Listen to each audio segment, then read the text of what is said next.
Hello बच्चों, आज हम लोग क्लास 10 ट्रिग्नोमेट्री का एक नया क्वेश्चन सॉल्व करेंगे। क्वेश्चन कह रहा है cos a upon 1 minus tan a plus sine square a upon sign a minus cos a।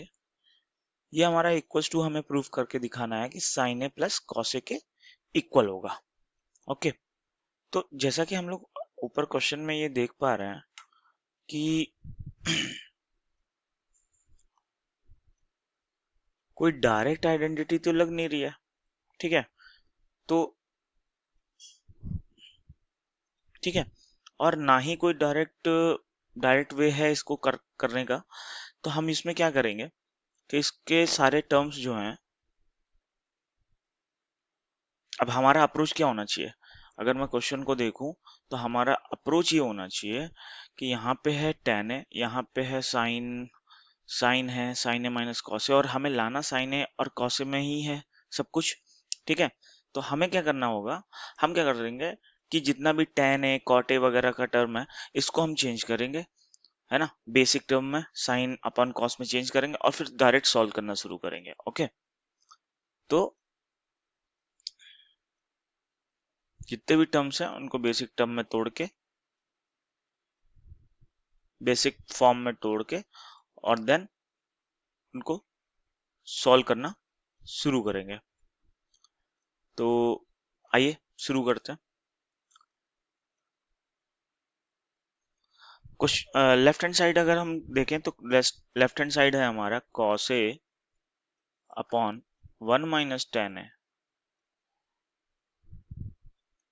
Plus sine square a upon sign a minus cos a। अब हम क्या करेंगे, cos a तो यही रहेगा, 1 माइनस tan a को लिख देंगे sine a upon cos a, और plus sine square a upon sine a minus cos a, ये ऐसे ही रहेगा। ओके, अब क्या करेंगे, देखिए अब पहले इस पार्ट को हमें सॉल्व करना है। तो हम जानते हैं अगर ये डिनोमिनेटर का पार्ट है पूरा, है ना, तो अब हम यहाँ पे एलसीएम लेंगे।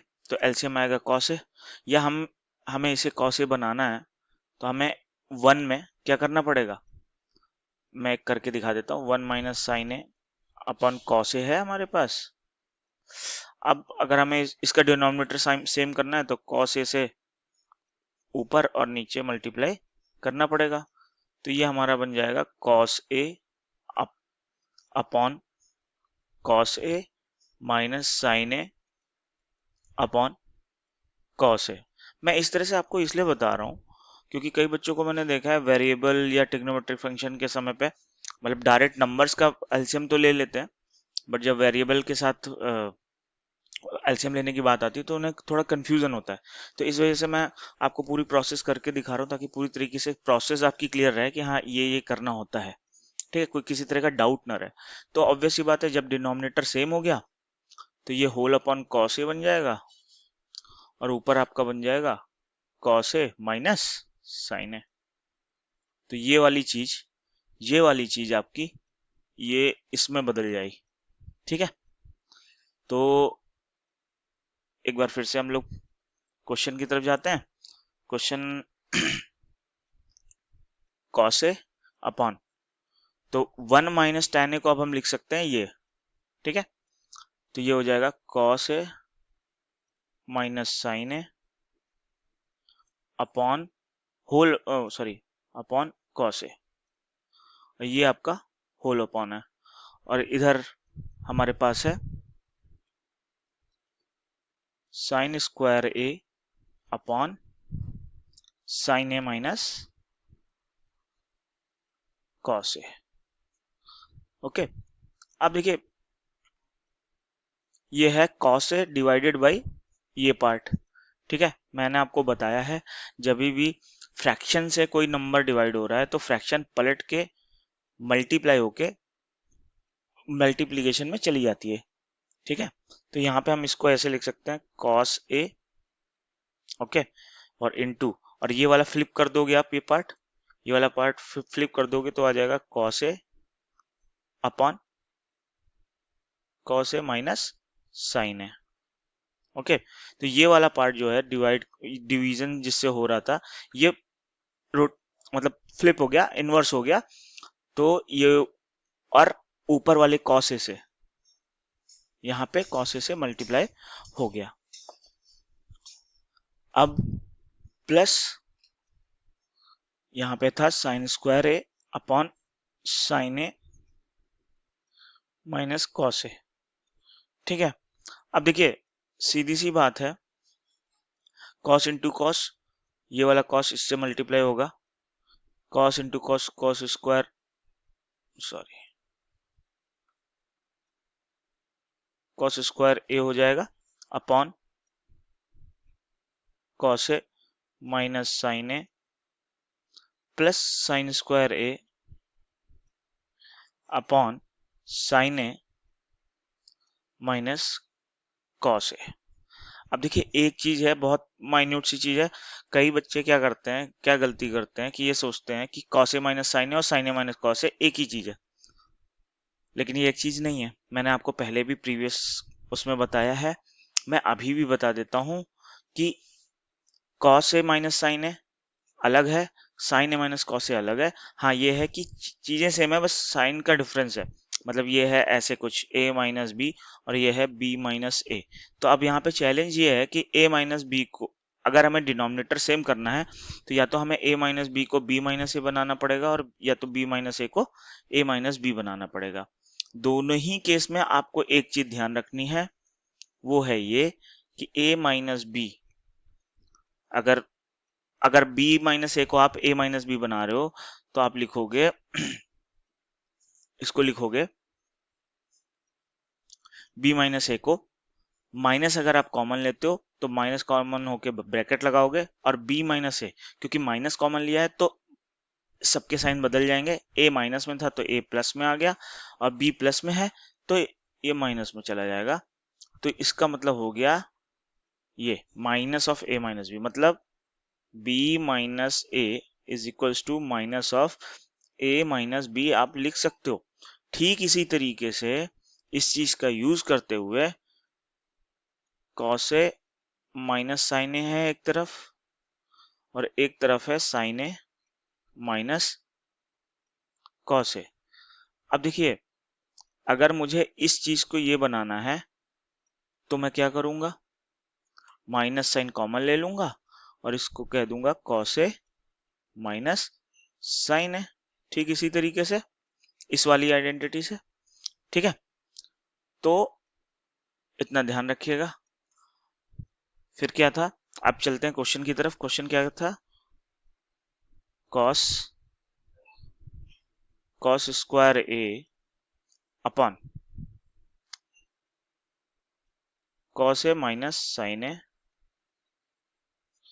और अब प्लस था यहाँ पे और ऊपर था साइन स्क्वायर ए, और जब हमने कहा कि sine a minus cos a था, ये sine a minus cos a यहाँ पे था, अब उसको तुम लिख रहे हो minus of cos a minus sine a. अब देखिए सीधी सी बात एक है कि ये माइनस यहाँ तो रहेगा नहीं, ये जाके इस प्लस से मल्टीप्लाई होगा, मतलब लड़ेगा जाके, और प्लस माइनस की लड़ाई में आप जानते हो मल्टीप्लिकेशन में प्लस इंटू माइनस है ना, ये हो जाएगा माइनस साइन, तो यहाँ पे आ जाएगा माइनस का साइन। ठीक है, तो हम इसको ऐसे लिख सकते हैं नेक्स्ट स्टेप में,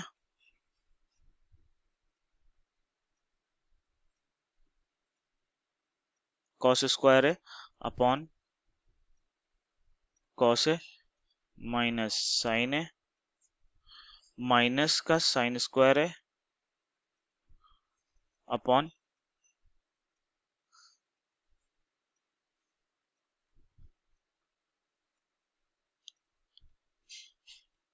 कॉस ए माइनस साइन है। अब बेस हमारा सेम है तो ये whole upon cos a minus sine ए हो जाएगा, और ऊपर हमारा हो जाएगा कॉस स्क्वायर ए माइनस साइन स्क्वायर ए। अब इसको अभी हम फर्दर सॉल्व कर सकते हैं। देखिए ये हमारा यहाँ पे a हो जाएगा, ये हमारा b हो जाएगा, तो ये हमारी आइडेंटिटी बन जाएगी a square minus B square की आइडेंटिटी, जिसको हम a plus B into A minus B में ब्रेक कर देंगे। ठीक है, ये आइडेंटिटी जब हम अप्लाई करेंगे तो हमें ये हो जाएगा कि कॉस ए प्लस बी मतलब कॉस ए प्लस साइन ए, एक ब्रैकेट में, और दूसरे ब्रैकेट में कॉस ए माइनस साइन ए, दूसरे ब्रैकेट में अपॉन में cos a minus sine a. अब देखिए ये पूरा इससे कट गया, हमारे पास क्या बचा,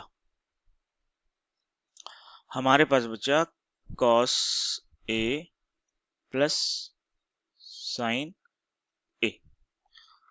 और ध्यान से देखिए यही हमें प्रूव भी करना था। ओके, तो इस तरह से कुछ आप क्वेश्चन को अगर अप्रोच करेंगे तो ये रहेगा कि क्वेश्चन आपको अच्छे से समझ में आएगा, और एनालाइज करके अगर आप उसको अप्रोच अपना सही रखेंगे तो एक बार में क्वेश्चन हो भी जाएगा, अदरवाइज आप आगे चल के फंस भी सकते हो अगर आपने गलत मेथड ऑप्ट कर लिया तो अगर ये वीडियोस आपको अच्छे लग रहे हैं और मेरी कोशिश आपको पसंद आ रही है कि आपके कॉन्सेप्चुअल क्वेश्चन भी हो रहे हैं और बेसिक जो चीजें हैं कैलकुलेशन से रिलेटेड, एलसीएम लेने से रिलेटेड बेसिक कैलकुलेशन जो है वो आपकी सही हो रही है, तो मेरे वीडियोस को ज़्यादा से ज़्यादा लाइक करें, शेयर करें और मेरे चैनल को सब्सक्राइब करें। मिलते हैं नेक्स्ट वीडियो में, तब तक के लिए थैंक्स।